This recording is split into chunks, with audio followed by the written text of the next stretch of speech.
The two key cognitive development theorists whose revolutionary work in questioning how a child's thinking changes from infancy to adulthood were the Russian psychologist Lev Vygotsky and the Swiss psychologist Jean Piaget.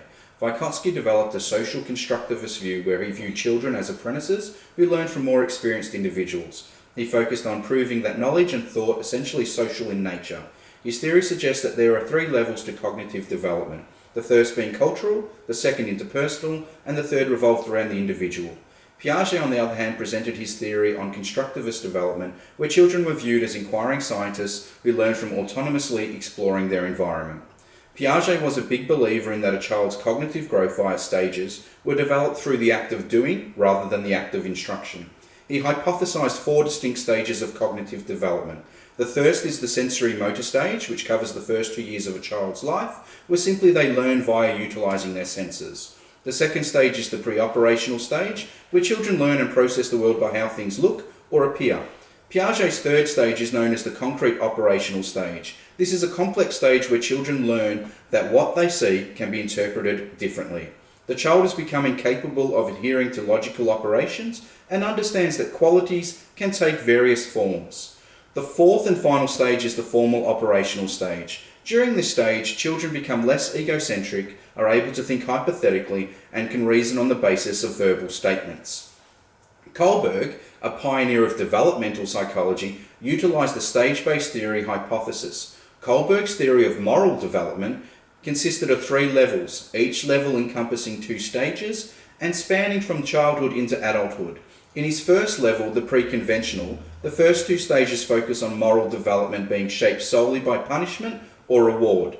Rewards also have to be reciprocal, the old "you scratch my back and I'll scratch yours" analogy. The second level is known as the conventional level. This level contains two stages which both levels focused on moral behaviour, being consistent with doing what others hold socially acceptable and believe to be right and just. The observance of upholding laws and maintaining social order is paramount. The third and final level is the post-conventional level. This is where the stages within, that being the 5th and 6th, both hinge on the individual being the ultimate judge of moral behaviour. The use of one's own conscience and self-entrenched moral principles rather than that of the social norms of the previous 2 stages. Carol Gilligan, although a student of Kohlberg, felt as though her teacher and mentor's theory of moral development failed to account for gender differences.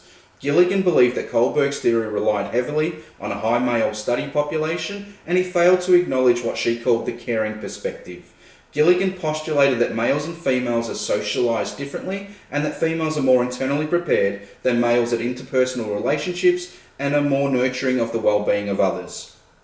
Gilligan accounted for this gender difference, stating that it is due to the child's relationship with the mother and that females are traditionally taught a moral perspective that focuses on community and caring about personal relationships.